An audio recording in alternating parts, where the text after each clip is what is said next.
भक्तध्यानं प्रवक्ष्यामि शृणु सर्वाङ्गसुन्दरी। यत्कृतं देवदेवेन ध्यानं हनुमतः प्रियम्। पञ्चवक्त्रं महाभीमं त्रिपञ्चनयनैर्युतं बाहुभिर्दशभिर्युक्तं सर्वकामार्थसिद्धिदम्। पूर्वं तु वानरं वक्त्रं कोटिसूर्यसमप्रभं दंष्ट्राकरालवदनं भ्रुकुटीकुटिलेक्षणम्। अस्यैव दक्षिणं वक्त्रं नारसिंहं महाद्भुतम् अत्युग्रतेजवपुषं भीषणं भयनाशनम्। पश्चिमं गारुडं वक्त्रं वक्रतुण्डं महाबलं सर्वनागाप्रशमनं विषभूतादिकृन्तनम्। उत्तरं सौकरं वक्त्रं कृष्णं दीप्तं नभोपमं पातालसिंहवेताल ज्वररोगादिकृन्तनम्। ऊर्ध्वं हयाननं घोरं दानवान्तकरं परं येन वक्त्रेण विप्रेन्द्र तारकख्यं महासुरं। जगानसरसं तत्स्यात् सर्वशास्त्रहरं परं ध्यात्वा पञ्चमुखं रुद्रं हनुमन्तं दयानिधिम्। खड्गं त्रिशूलं खट्वाङ्गं पाशाङ्कुशपर्वतं मुष्टिं कौमदकीं वृक्षं धारयन्तं कमण्डलम्। बिन्दिपालं ज्ञानमुद्रां दशाभिमुनिपुङ्गवम् एतानि युधजालानि धारयन्तं भजाम्यहम्। प्रीतासनोपविष्टं तं सर्वाभरणभूषितं दिव्यमाल्याम्बरधरं दिव्यगन्धानुलेपनम्। सर्वाश्चर्यमयं देवं हनुमद्विश्वतोमुखं पञ्चास्यम् अच्युतम् अनेक विचित्रवर्णावक्त्रं शशाङ्कशिखरं कपिराजवर्यं पीताम्बरादिमुकुटैरूपशोभिताङ्गम्। पिङ्गाक्षम् आद्यम् अनिशं मनसा स्मरामि।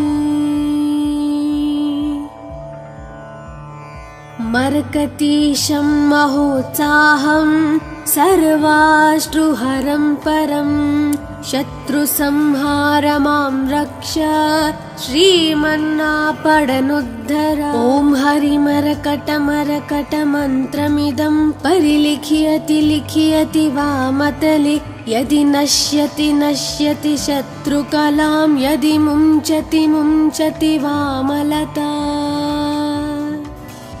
इदं कवचं पठित्वात् महाकवच पठे नरः एकवारं जपे स्तोत्रं सर्वशत्रुनिवारणं। द्विवारं तु पठे नित्यं पुत्रपौत्रप्रवर्धनं। त्रिवारं च पठे नित्यं सर्वसमाप्तकरं शुभम्। चतुर्वारं पठे नित्यं सर्वरोगनिवारणं। पञ्चवारं पठे नित्यं सर्वलोकवशङ्करं। षड्वारं च पठे नित्यं सर्वदेवावशङ्करं। सप्तवारं पठे नित्यं सर्वसौभाग्यदायकम्। अष्टवारं पठे नित्यं मिष्टकामार्थसिद्धिदम्। नववारं पठे नित्यं राजभोगमवाप्नुयात्। दशवारं पठे नित्यं त्रैलोक्यज्ञानदर्शनं। रुद्रावृत्तिं पठे नित्यं सर्वसिद्धिर्भवेर्ध्रुवम्। कवचस्मतरणेनैव महाबलमवाप्नुयात्। सुदर्शनसंहितायां श्रीरामचन्द्रसीताप्रोक्तं श्रीपञ्चमुखहनुमत्कवचं सम्पूर्णम्। अथ ध्यानं प्रवक्ष्यामि शृणु सर्वाङ्गसुन्दरी। यत्कृतं देवदेवेन ध्यानं हनुमतः प्रियम्। पञ्चवक्त्रं महाभीमं त्रिपञ्चनयनैर्युतं। बाहुभिर्दशभिर्युक्तं सर्वकामार्थसिद्धिदम्। पूर्वं तु वानरं वक्त्रं कोटिसूर्यसमप्रभं।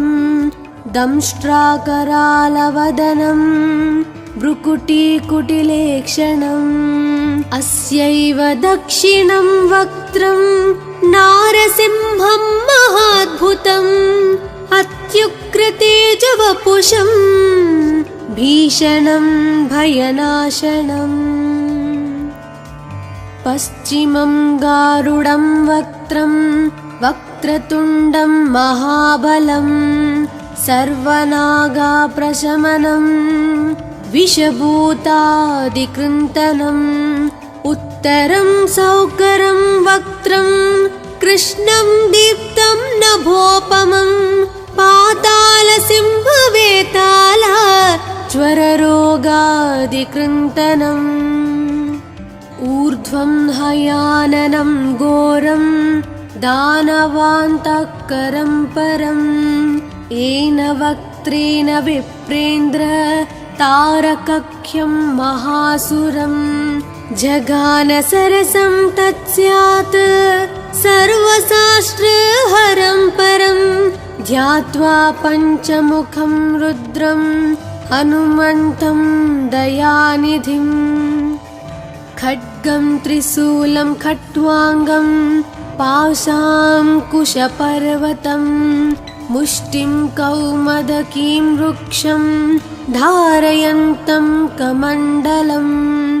बिन्दिपालं ज्ञानमुद्रां दशाभिमुनिपुङ्गवम्। एतानि युधजालानि धारयन्तं भजाम्यहम्। प्रीतासनोपविष्टं तं सर्वाभरणभूषितं। दिव्यमाल्याम्बरधरं दिव्यगन्धानुलेपनम्। सर्वाश्चर्यमयं देवं हनुमद्विश्वतोमुखम्। पञ्चास्यम् अच्युतम् अनेक विचित्रवर्णावक्त्रम्। शशाङ्कशिखरं कपिराजवर्यं। पीताम्बरादिमुखतैरूपशोभिताङ्गम्। पिङ्गाक्षम् आद्यम् अनिशं मनसा स्मरामि। मर्कटीशं महोत्साहं सर्वाश्रुहरं परं। शत्रुसंहार मां रक्ष श्रीमन्नापडनुद्धर। ॐ हरिमरकटमरकटमन्त्रमिदं परिलिख्यति लिख्यति वामतले। यदि नश्यति नश्यति शत्रुकलां। यदि मुञ्चति मुञ्चति वामलता। इदं कवचं पठित्वात् महाकवच पठे नरः। एकवारं जपे स्तोत्रं सर्वशत्रुनिवारणम्। द्विवारं तु पठे नित्यं पुत्र पुत्रपौत्राप्रवर्धनं त्रिवारं च पठे नित्यं सर्वसमप्तकरं शुभम् चतुर्वारं पठे नित्यं सर्वरोगनिवारणं पञ्चवारं पठे नित्यं सर्वलोकवशङ्करं षड्वारं च पठे नित्यं सर्वदेवावशङ्करं सप्तवारं पठे नित्यं सर्वसौभाग्यदायकम्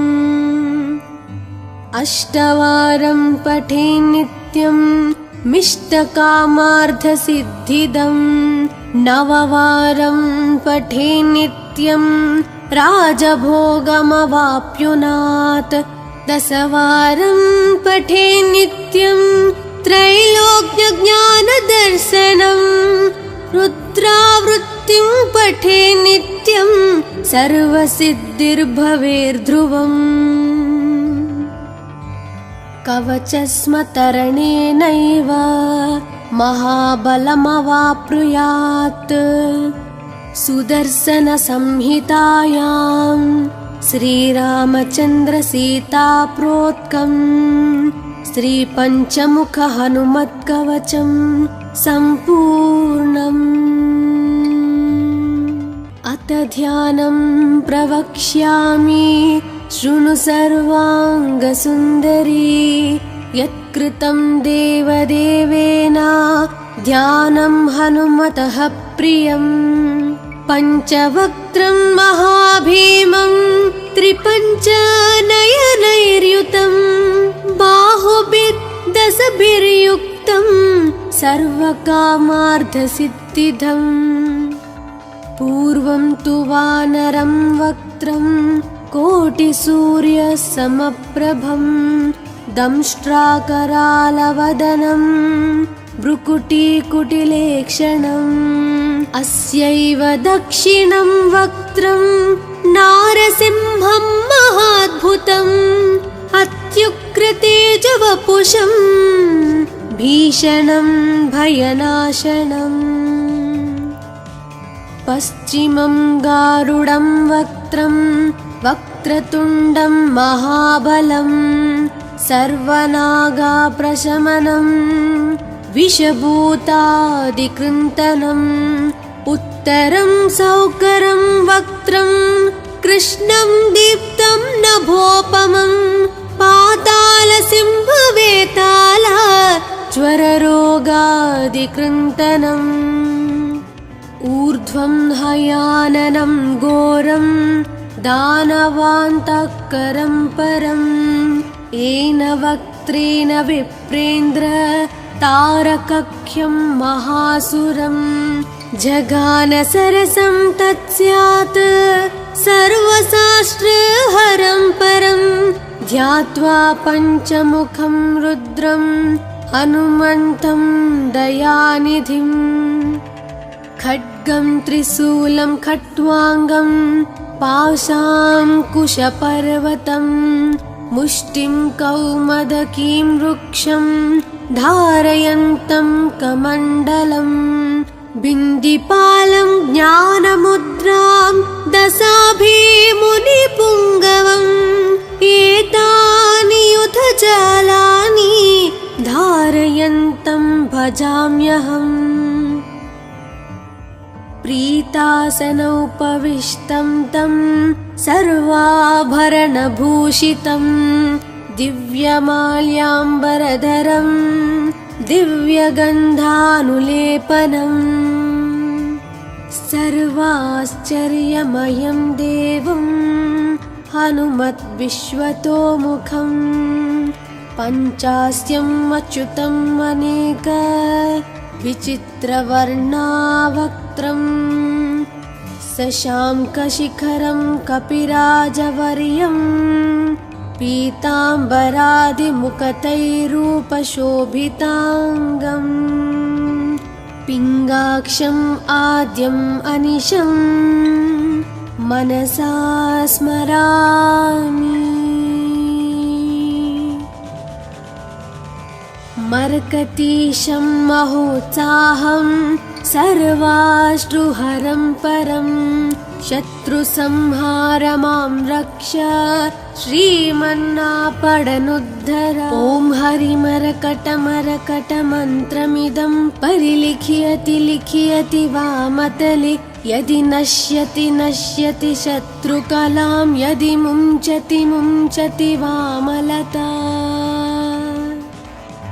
इदं कवचं पठित्वात् महाकवच पठे नरः एकवारं जपे स्तोत्रं सर्वशत्रुनिवारणं द्विवारं तु पठे नित्यं पुत्रपौत्रप्रवर्धनं त्रिवारं च पठे नित्यं सर्वसमाप्तकरं शुभम् चतुर्वारं पठे नित्यं सर्वरोगनिवारणं पञ्चवारं पठे नित्यं सर्वलोकवशङ्करं षड्वारं च पठे नित्यं सर्वदेवावशङ्करं सप्तवारं पठे नित्यं सर्वसौभाग्यदायकम् अष्टवारं पठे नित्यं मिष्टकामार्थसिद्धिदं नववारं पठे नित्यं राजभोगमवाप्नुयात् दशवारं पठे नित्यं त्रैलोक्यज्ञानदर्शनं रुद्रावृत्तिं पठे नित्यं सर्वसिद्धिर्भवेर्ध्रुवम् कवचस्मतरणेनैव महाबलमवाप्नुयात् सुदर्शनसंहितायां श्रीरामचन्द्रसीताप्रोक्तं श्रीपञ्चमुखहनुमत्कवचं सम्पूर्णम्। अथ ध्यानं प्रवक्ष्यामि शृणु सर्वाङ्गसुन्दरी यत्कृतं देवदेवेन ध्यानं हनुमतः प्रियम् पञ्चवक्त्रं महाभीमं त्रिपञ्चनयनैर्युतं बाहुभिर्दशभिर्युक्तं सर्वकामार्थसिद्धिदम् पूर्वं तु वानरं वक्त्रं कोटिसूर्यसमप्रभं दंष्ट्राकरालवदनं भ्रुकुटीकुटिलेक्षणम् अस्यैव दक्षिणं वक्त्रं नारसिंहं महाद्भुतम् अत्युग्रतेजवपुषं भीषणं भयनाशनम् पश्चिमं गारुडं वक्त्रं वक्रतुण्डं महाबलं सर्वनागाप्रशमनं विषभूतादिकृन्तनम् उत्तरं सौकरं वक्त्रं कृष्णं दीप्तं नभोपमं पातालसिंहवेताला ज्वररोगादिकृन्तनम् ऊर्ध्वं हयाननं घोरं दानवान्तकरं परम् येन वक्त्रेण विप्रेन्द्र तारकख्यं महासुरं जगानसरसं तत्स्यात् सर्वशास्त्रहरं परं ध्यात्वा पञ्चमुखं रुद्रं हनुमन्तं दयानिधिम् खड्गं त्रिशूलं खट्वाङ्गं पाशाङ्कुशपर्वतं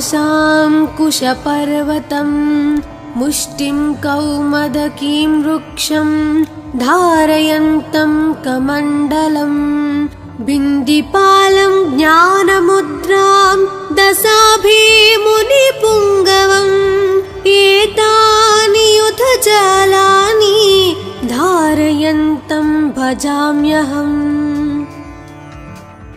प्रीतासनोपविष्टं तं सर्वाभरणभूषितं दिव्यमाल्याम्बरधरं दिव्यगन्धानुलेपनम् सर्वाश्चर्यमयं देवं हनुमद्विश्वतोमुखम् पञ्चास्यम् अच्युतम् अनेक विचित्रवर्णावक्त्रम् शशाङ्कशिखरं कपिराजवर्यं पीताम्बरादिमुकुटैरूपशोभिताङ्गम् पिङ्गाक्षम् आद्यम् अनिशं मनसा स्मरामि। मर्कतीशं महोत्साहं सर्वाश्रुहरं परं शत्रुसंहारमां रक्ष श्रीमन्नापडनुद्धर। ॐ हरिमरकटमरकटमन्त्रमिदं परिलिख्यति लिख्यति वामतले यदि नश्यति नश्यति शत्रुकलां यदि मुञ्चति मुञ्चति वामलता। इदं कवचं पठित्वात् महाकवच पठे नरः एकवारं जपे स्तोत्रं सर्वशत्रुनिवारणम् द्विवारं तु पठे नित्यं पुत्रपौत्राप्रवर्धनम् त्रिवारं च पठे नित्यं सर्वसमाप्तकरं शुभम् चतुर्वारं पठे नित्यं सर्वरोगनिवारणम् पञ्चवारं पठे नित्यं सर्वलोकवशङ्करम् षड्वारं च पठे नित्यं सर्वदेवावशङ्करम् सप्तवारं पठे नित्यं सर्वसौभाग्यदायकम् अष्टवारं पठे नित्यं मिष्टकामार्थसिद्धिदम् नववारं पठे नित्यं राजभोगमवाप्नुयात् दशवारं पठे नित्यं त्रैलोक्यज्ञानदर्शनम् रुद्रावृत्तिं पठे नित्यं सर्वसिद्धिर्भवेर्ध्रुवम् कवचस्मतरणेनैव महाबलमवाप्नुयात् सुदर्शनसंहितायां श्रीरामचन्द्रसीताप्रोक्तं श्रीपञ्चमुखहनुमत्कवचं सम्पूर्णम्। अथ ध्यानं प्रवक्ष्यामि शृणु सर्वाङ्गसुन्दरी यत्कृतं देवदेवेन ध्यानं हनुमतः प्रियम् पञ्चवक्त्रं महाभीमं त्रिपञ्चनयनैर्युतं बाहुभिर्दशभिर्युक्तं सर्वकामार्थसिद्धिदम् पूर्वं तु वानरं वक्त्रं कोटिसूर्यसमप्रभं दंष्ट्राकरालवदनं भ्रुकुटीकुटिलेक्षणम् अस्यैव दक्षिणं वक्त्रं नारसिंहं महाद्भुतम् अत्युग्रतेजवपुषं भीषणं भयनाशनम् पश्चिमं गारुडं वक्त्रं वक्रतुण्डं महाबलं सर्वनागाप्रशमनं विषभूतादिकृन्तनम् उत्तरं सौकरं वक्त्रं कृष्णं दीप्तं नभोपमं पातालसिंहवेताल ज्वररोगादिकृन्तनम् ऊर्ध्वं हयाननं घोरं दानवान्तकरं परम् येन वक्त्रेण विप्रेन्द्र तारकख्यं महासुरम् जगानसरसं तत्स्यात् सर्वशास्त्रहरं परम् ध्यात्वा पञ्चमुखं रुद्रं हनुमन्तं दयानिधिं खड्गं त्रिशूलं खट्वाङ्गं पाशाङ्कुशपर्वतं मुष्टिं कौमदकीं वृक्षं धारयन्तं कमण्डलम् बिन्दिपालं ज्ञानमुद्रां दशाभिमुनिपुङ्गवम् एतानि युधजालानि धारयन्तं भजाम्यहम् प्रीतासनोपविष्टं तं सर्वाभरणभूषितं दिव्यमाल्याम्बरधरं दिव्यगन्धानुलेपनम् सर्वाश्चर्यमयं देवं हनुमद्विश्वतोमुखं पञ्चास्यम् अच्युतम् अनेक विचित्रवर्णावक्त्रं शशाङ्कशिखरं कपिराजवर्यं पीताम्बरादिमुकुटैरूपशोभिताङ्गम् पिङ्गाक्षम् आद्यम् अनिशं मनसा स्मरामि मर्कटीशं महोत्साहं सर्वाश्रुहरं परं शत्रुसंहारमां रक्ष श्रीमन्नापडनुद्धर ॐ हरिमरकटमरकटमन्त्रमिदं परिलिख्यति लिख्यति वामतले यदि नश्यति नश्यति शत्रुकलां यदि मुञ्चति मुञ्चति वामलता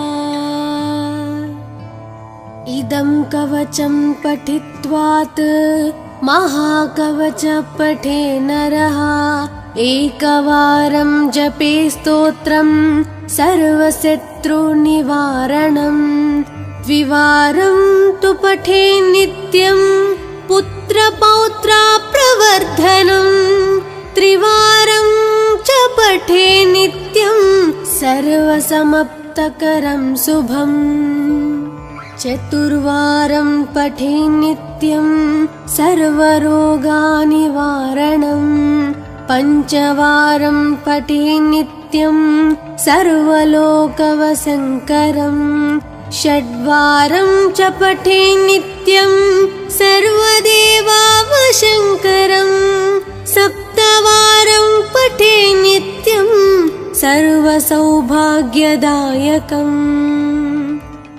अष्टवारं पठे नित्यं मिष्टकामार्थसिद्धिदम् नववारं पठे नित्यं राजभोगमवाप्नुयात् दशवारं पठे नित्यं त्रैलोक्यज्ञानदर्शनम् रुद्रावृत्तिं पठे नित्यं सर्वसिद्धिर्भवेर्ध्रुवम् कवचस्मतरणेनैव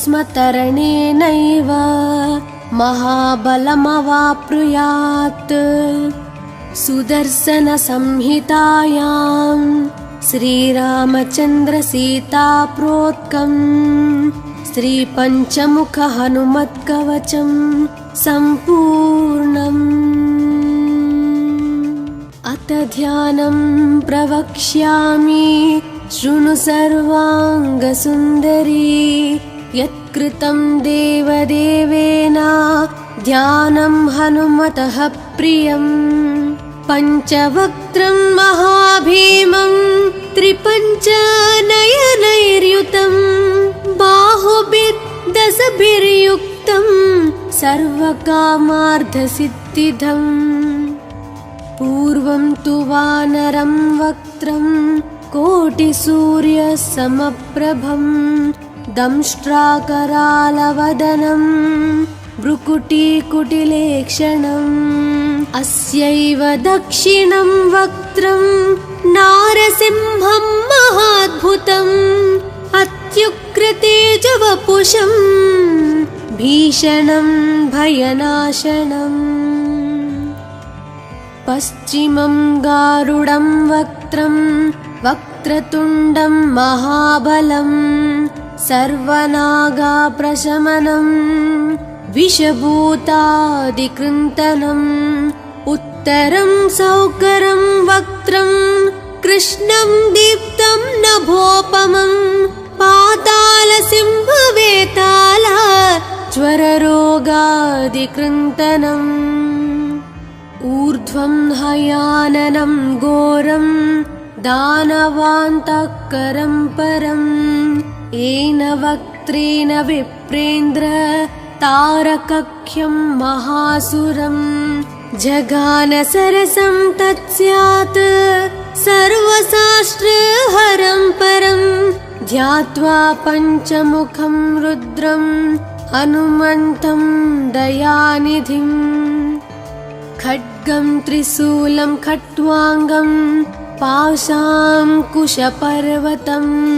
मुष्टिं कौमदकीं वृक्षं धारयन्तं कमण्डलं बिन्दिपालं ज्ञानमुद्रां दशाभिमुनिपुङ्गवम् एतानि युधजालानि धारयन्तं भजाम्यहम्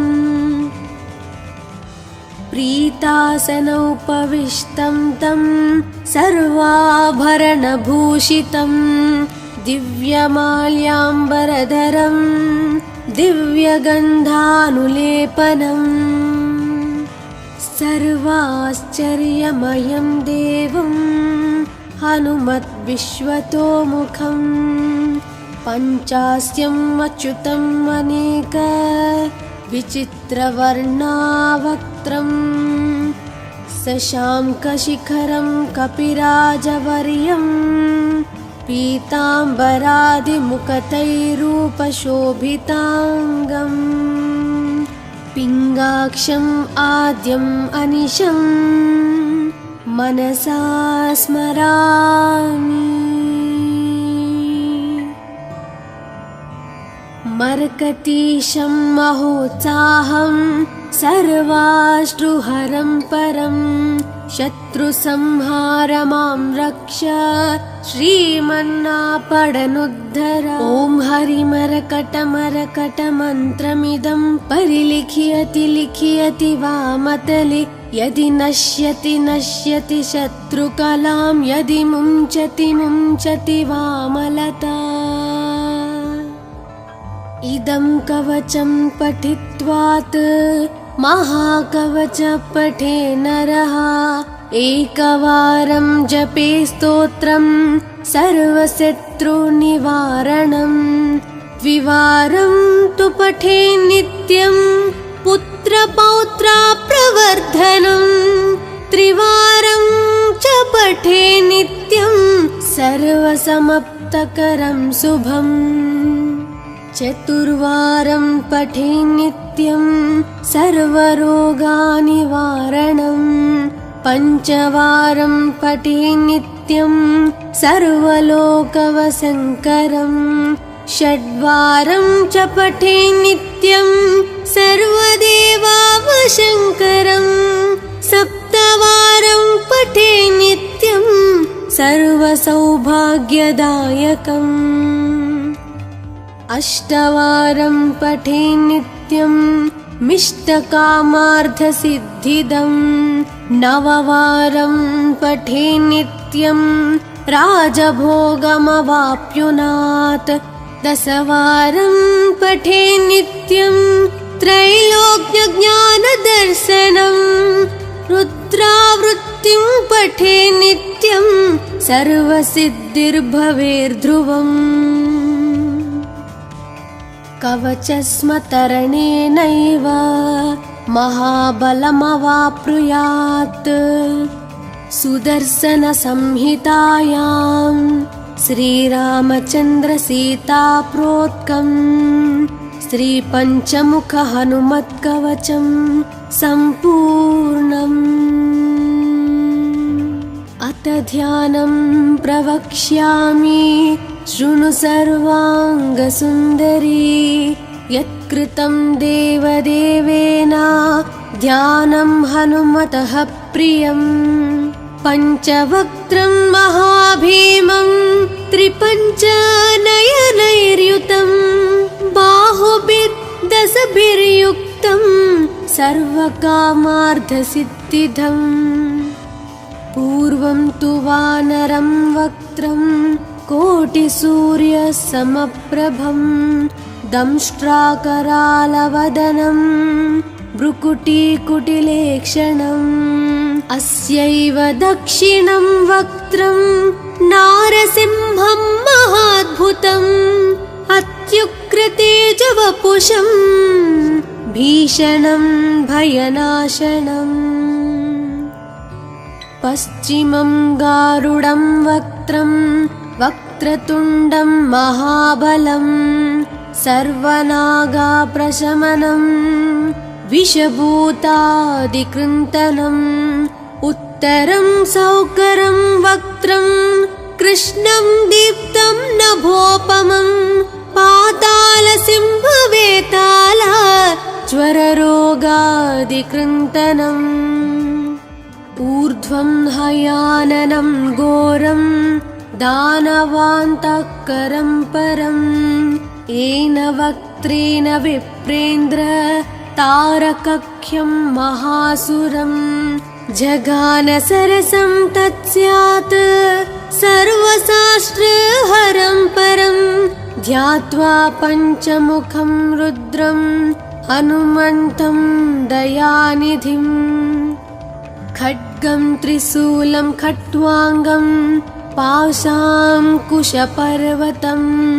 मुष्टिं कौमदकीं वृक्षं धारयन्तं कमण्डलम् बिन्दिपालं ज्ञानमुद्रां दशाभिमुनिपुङ्गवम् एतानि युधजालानि धारयन्तं भजाम्यहम् प्रीतासनोपविष्टं तं सर्वाभरणभूषितं दिव्यमाल्याम्बरधरं दिव्यगन्धानुलेपनम् सर्वाश्चर्यमयं देवं हनुमद्विश्वतोमुखं पञ्चास्यम् अच्युतम् अनेक विचित्रवर्णावक्त्रं शशाङ्कशिखरं कपिराजवर्यं पीताम्बरादिमुखतैरूपशोभिताङ्गम् पिङ्गाक्षम् आद्यम् अनिशं मनसा स्मरामि।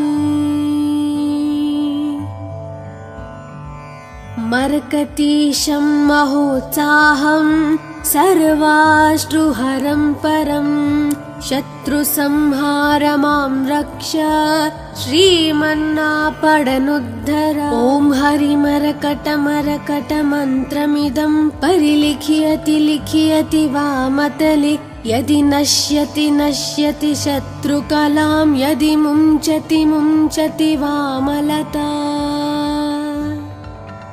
इदं कवचं पठित्वात् महाकवच पठे नरः एकवारं जपे स्तोत्रं सर्वशत्रुनिवारणं द्विवारं तु पठे नित्यं पुत्रपौत्राप्रवर्धनं त्रिवारं च पठे नित्यं सर्वसमाप्तकरं शुभम् चतुर्वारं पठे नित्यं सर्वरोगनिवारणं पञ्चवारं पठे नित्यं सर्वलोकवशङ्करं षड्वारं च पठे नित्यं सर्वदेवावशङ्करं सप्तवारं पठे नित्यं सर्वसौभाग्यदायकम् अष्टवारं पठे नित्यं मिष्टकामार्थसिद्धिदं नववारं पठे नित्यं राजभोगमवाप्नुयात् दशवारं पठे नित्यं त्रैलोक्यज्ञानदर्शनं पठे नित्यं सर्वसिद्धिर्भवेर्ध्रुवम् कवचस्मतरणेनैव महाबलमवाप्नुयात् सुदर्शनसंहितायां श्रीरामचन्द्रसीताप्रोक्तम् श्रीपञ्चमुखहनुमत्कवचं सम्पूर्णम् अथ ध्यानं प्रवक्ष्यामि शृणु सर्वाङ्गसुन्दरी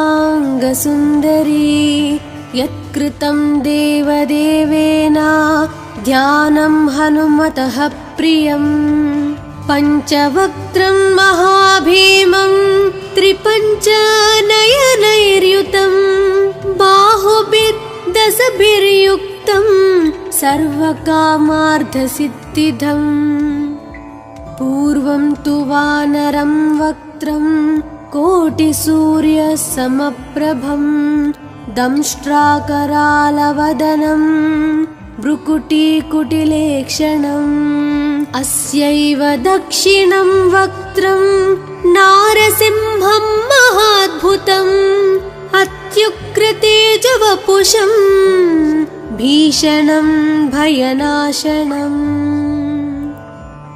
पश्चिमं गारुडं वक्त्रं वक्रतुण्डं महाबलं सर्वनागाप्रशमनं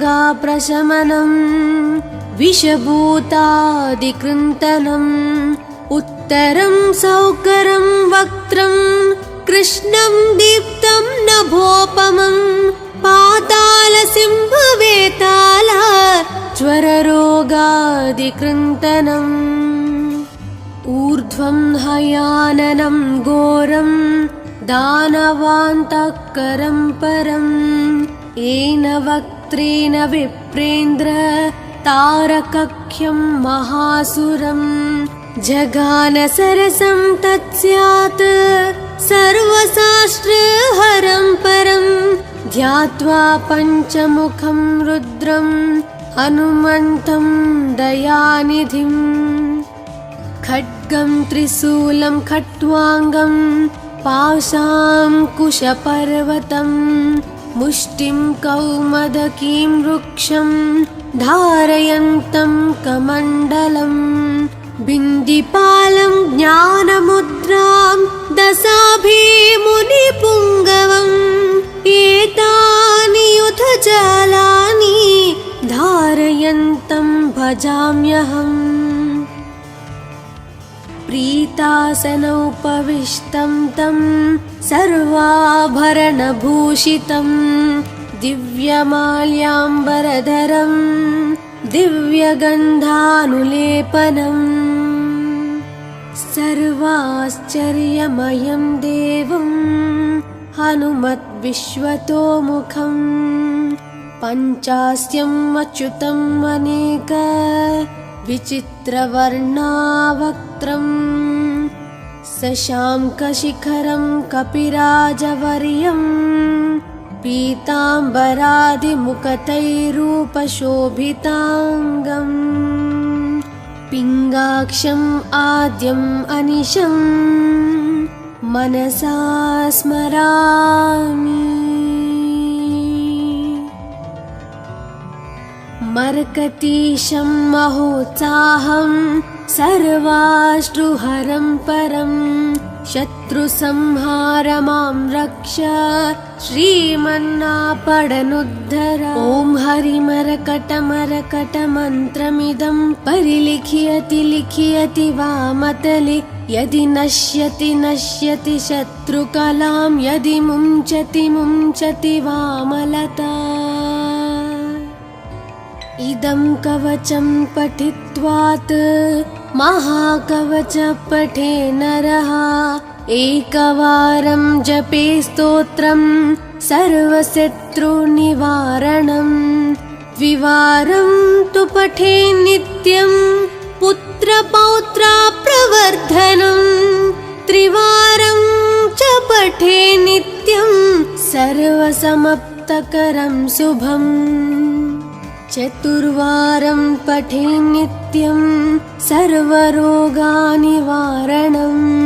पञ्चवारं पठे नित्यं सर्वलोकवशङ्करम् षड्वारं च पठे नित्यं सर्वदेवावशङ्करम् सप्तवारं पठे नित्यं सर्वसौभाग्यदायकम्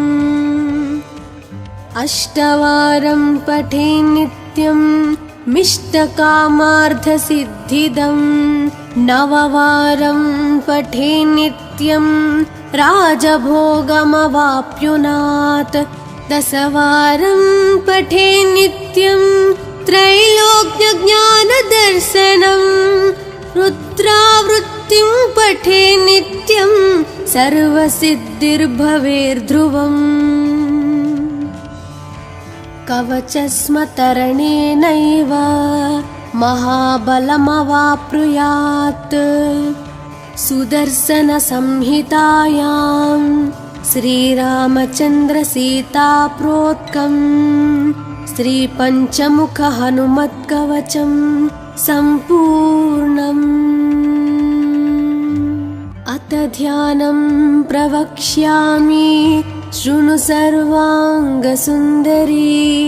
यत्कृतं देवदेवेन ध्यानं हनुमतः प्रियम् पञ्चवक्त्रं महाभीमं त्रिपञ्चनयनैर्युतं बाहुभिर्दशभिर्युक्तं सर्वकामार्थसिद्धिदम् पूर्वं तु वानरं वक्त्रं कोटिसूर्यसमप्रभं दंष्ट्राकरालवदनं भ्रुकुटीकुटिलेक्षणम् अस्यैव दक्षिणं वक्त्रं नारसिंहं महाद्भुतम् अत्युग्रतेजवपुषं भीषणं भयनाशनम् पश्चिमं गारुडं वक्त्रं वक्रतुण्डं महाबलं सर्वनागाप्रशमनं विषभूतादिकृन्तनम् उत्तरं सौकरं वक्त्रं कृष्णं दीप्तं नभोपमं पातालसिंहवेताल ज्वररोगादिकृन्तनम् ऊर्ध्वं हयाननं घोरं दानवान्तःकरं परम् येन वक्त्रेण विप्रेन्द्र तारकख्यं महासुरम् जगानसरसं तत्स्यात् सर्वशास्त्रहरं परं ध्यात्वा पञ्चमुखं रुद्रं हनुमन्तं दयानिधिम् खड्गं त्रिशूलं खट्वाङ्गं पाशाङ्कुशपर्वतं मुष्टिं कौमदकीं वृक्षं धारयन्तं कमण्डलम् बिन्दिपालं ज्ञानमुद्रां दशाभिमुनिपुङ्गवम् एतानि युधजालानि धारयन्तं भजाम्यहम् प्रीतासनोपविष्टं तं सर्वाभरणभूषितं दिव्यमाल्याम्बरधरं दिव्यगन्धानुलेपनम् सर्वाश्चर्यमयं देवं हनुमद्विश्वतोमुखं पञ्चास्यम् अच्युतम् अनेक विचित्रवर्णावक्त्रम् शशाङ्कशिखरं कपिराजवर्यं पीताम्बरादिमुखतैरूपशोभिताङ्गम् पिङ्गाक्षम् आद्यम् अनिशं मनसा स्मरामि मर्कटीशं महोत्साहं सर्वाश्रुहरं परं शत्रुसंहार मां रक्ष श्रीमन्नापडनुद्धर। ॐ हरिमरकटमरकटमन्त्रमिदं परिलिखयति लिखयति वामतले। यदि नश्यति नश्यति शत्रुकलां यदि मुञ्चति मुञ्चति वामलता। इदं कवचं पठित्वात् महाकवच पठे नरः। एकवारं जपे स्तोत्रं सर्वशत्रुनिवारणं। द्विवारं तु पठे नित्यं पुत्रपौत्रा प्रवर्धनं। त्रिवारं च पठे नित्यं सर्वसमाप्तकरं शुभम्। चतुर्वारं पठे नित्यं सर्वरोगनिवारणं। पञ्चवारं पठे नित्यं सर्वलोकवशङ्करम्। षड्वारं च पठे नित्यं सर्वदेवावशङ्करम्। सप्तवारं पठे नित्यं सर्वसौभाग्यदायकम्। अष्टवारं पठे नित्यं मिष्टकामार्थसिद्धिदम्। नववारं पठे नित्यं राजभोगमवाप्नुयात्। दशवारं पठे नित्यं त्रैलोक्यज्ञानदर्शनं। रुद्रावृत्तिं पठे नित्यं सर्वसिद्धिर्भवेर्ध्रुवम्। कवचस्मतरणेनैव महाबलमवाप्नुयात्। सुदर्शनसंहितायां श्रीरामचन्द्रसीताप्रोक्तं श्रीपञ्चमुखहनुमत्कवचं सम्पूर्णम्। अथ ध्यानं प्रवक्ष्यामि शृणु सर्वाङ्गसुन्दरी। यत्कृतं देवदेवेन ध्यानं हनुमतः प्रियम्। पञ्चवक्त्रं महाभीमं त्रिपञ्चनयनैर्युतं। बाहुभिर्दशभिर्युक्तं सर्वकामार्थसिद्धिदम्। पूर्वं तु वानरं वक्त्रं कोटिसूर्यसमप्रभं। दंष्ट्राकरालवदनं भ्रुकुटीकुटिलेक्षणम्। अस्यैव दक्षिणं वक्त्रं नारसिंहं महाद्भुतम्। अत्युग्रतेजवपुषं भीषणं भयनाशनम्। पश्चिमं गारुडं वक्त्रं वक्रतुण्डं महाबलं। सर्वनागाप्रशमनं विषभूतादिकृन्तनम्। उत्तरं सौकरं वक्त्रं कृष्णं दीप्तं नभोपमं। पातालसिंहवेताल ज्वररोगादिकृन्तनम्। ऊर्ध्वं हयाननं घोरं दानवान्तकरं परम्। येन वक्त्रेण विप्रेन्द्र तारकख्यं महासुरम्। जगानसरसं तत्स्यात् सर्वशास्त्रहरं परं। ध्यात्वा पञ्चमुखं रुद्रं हनुमन्तं दयानिधिम्। खड्गं त्रिशूलं खट्वाङ्गं पाशाङ्कुशपर्वतं। मुष्टिं कौमदकीं वृक्षं धारयन्तं कमण्डलम्। बिन्दिपालं ज्ञानमुद्रां दशाभिमुनिपुङ्गवम्। एतानि युधजालानि धारयन्तं भजाम्यहम्।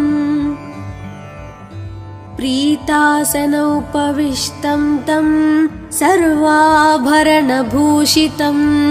दिव्यमाल्याम्बरधरं दिव्यगन्धानुलेपनम्। सर्वाश्चर्यमयं देवं हनुमद्विश्वतोमुखं पञ्चास्यम् अच्युतम् अनेक विचित्रवर्णावक्त्रं शशाङ्कशिखरं कपिराजवर्यं पीताम्बरादिमुखतैरूपशोभिताङ्गम् पिङ्गाक्षम् आद्यम् अनिशं मनसा स्मरामि। मर्कतीशं महोत्साहं सर्वाश्रुहरं परं शत्रुसंहार मां रक्ष श्रीमन्नापडनुद्धर। ॐ हरिमरकटमरकटमन्त्रमिदं परिलिख्यति लिख्यति वामतले यदि नश्यति नश्यति शत्रुकलां यदि मुञ्चति मुञ्चति वामलता। इदं कवचं पठित्वात् महाकवच पठे नरः एकवारं जपे स्तोत्रं सर्वशत्रुनिवारणं द्विवारं तु पठे नित्यं पुत्रपौत्राप्रवर्धनं त्रिवारं च पठे नित्यं सर्वसमाप्तकरं शुभम् चतुर्वारं पठे नित्यं सर्वरोगनिवारणं पञ्चवारं पठे नित्यं सर्वलोकवशङ्करं षड्वारं च पठे नित्यं सर्वदेवावशङ्करं सप्तवारं पठे नित्यं सर्वसौभाग्यदायकम् अष्टवारं पठे नित्यं मिष्टकामार्थसिद्धिदं नववारं पठे नित्यं राजभोगमवाप्नुयात् दशवारं पठे नित्यं त्रैलोक्यज्ञानदर्शनं रुद्रावृत्तिं पठे नित्यं सर्वसिद्धिर्भवेर्ध्रुवम् कवचस्मतरणेनैव महाबलमवाप्नुयात् सुदर्शनसंहितायां श्रीरामचन्द्रसीताप्रोक्तं श्रीपञ्चमुखहनुमत्कवचं सम्पूर्णम्।